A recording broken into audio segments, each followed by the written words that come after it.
क्रिस्त में प्यारे भाइयों और बहनों, सबों को जय यीशु। जिस तरह एक सैनिक को लड़ने के लिए उसे बंदूक, गोली और औजार की ज़रूरत होती है, उसी तरह हमें भी शैतान की शक्तियों से लड़ने के लिए और टूटे परिवारों को जोड़ने के लिए, अपने बुराइयों पर अच्छाई की जीत पाने के लिए हमें भी एक औजार की ज़रूरत है। और हर एक विश्वासियों के लिए वह औजार है रोसरी। रोसरी के माध्यम से हम प्रभु यीशु और माता मरियम के साथ यात्रा करते हैं। रोसरी के माध्यम से हम प्रभु यीशु के जीवन में मुख्य घटनाओं को याद करते हैं। रोसरी कोई भी कर सकता है, वह अनपढ़ हो या पढ़े लिखे हो, गरीब हो या अमीर हो, कोई भी धर्म जाति का हो, सब लोग रोसरी कर सकते हैं। रोसरी के लिए कोई जगह, कोई विशेष समय की आवश्यकता नहीं है। रोसरी हम सभी जगह कर सकते हैं, खाना पकाते हुए, कार्य करते हुए, राह चलते हुए, सोते बैठते समय। रोसरी के माध्यम से हुए चमत्कार मेरे जीवन में जो हुआ है, मैं आप लोगों को बताना चाहती हूँ। जब मैं 12 क्लास पढ़ चुकी थी तो मुझे निर्णय लेना था कि मुझे क्या करना है। मेरी इच्छा थी कि मैं एक सिस्टर बनूं और प्रभु के कार्यों को पूरा करूं। लेकिन मेरे घर वाले, मेरे परिवार, मेरे रिश्तेदार, मेरे गांव वाले राजी नहीं थे, क्योंकि मैं एक हिंदू परिवार से हूँ। मेरी माँ, जो मुझे बहुत प्यार करती है, एक दिन मुझसे कही, बेटा सुमन, तुम्हारे जैसे बेटी होने से अच्छा तो यह होता कि तुम गर्भ में ही मर जाती। तुम्हारे वजह से मुझे रिश्तेदारों और गांव लोगों की कितनी बातें सुननी पड़ती है।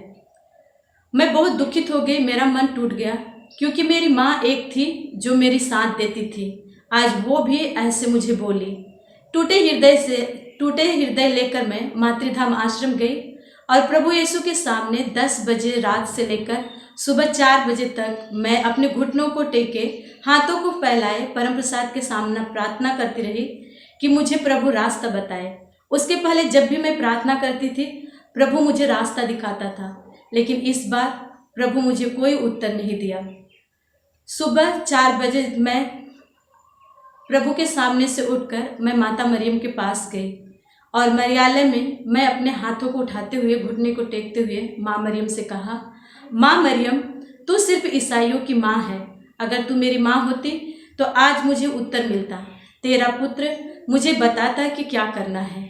लेकिन नहीं, आज मेरे लिए सभी रास्ते बंद हो गए हैं, लेकिन एक रास्ता है, मृत्यु। मैं आत्महत्या करूंगी, क्योंकि मैं लोगों की बात सुनकर मैं रह नहीं सकती। ये मन करके मैं रो रही थी।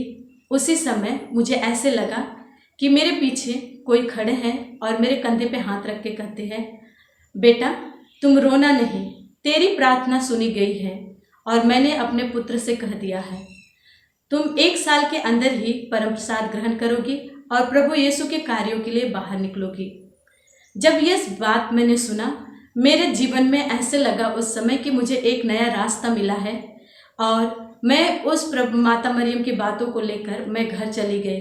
उसके बाद जो कोई भी मेरे कुछ भी कहता था, मैं उसको बड़े खुशी से सुनती थी और उनके लिए रोसरी करती थी। प्यारे भाई और बहनों, अगर मैं आज आप लोगों के सामने दिख रही हूँ तो यह माता मरियम की मध्यस्थता के द्वारा है। संत अल्फोंस लिगोरी कहते हैं कि अगर तुम्हें फल चाहिए तो पेड़ के पास चाहिए और प्रभु यीशु चाहिए तो माता मरियम के पास चाहिए। तो आइए प्यारे भाई और बहनों, इसी विश्वास के साथ कि जो भी कुछ हम प्रार्थना करेंगे, माता मरियम हमारी सुनेगी और प्रभु यीशु से हमारे लिए प्रार्थना करेगी। तो आइए हम बड़े खुशी से, भक्तिभाव से माता मरियम के चरणों में अपने सारे दुखों, तकलीफ, टूटे रिश्तों को समर्पित करते हुए आइए हम इस रोसरी में भाग लें। धन्यवाद।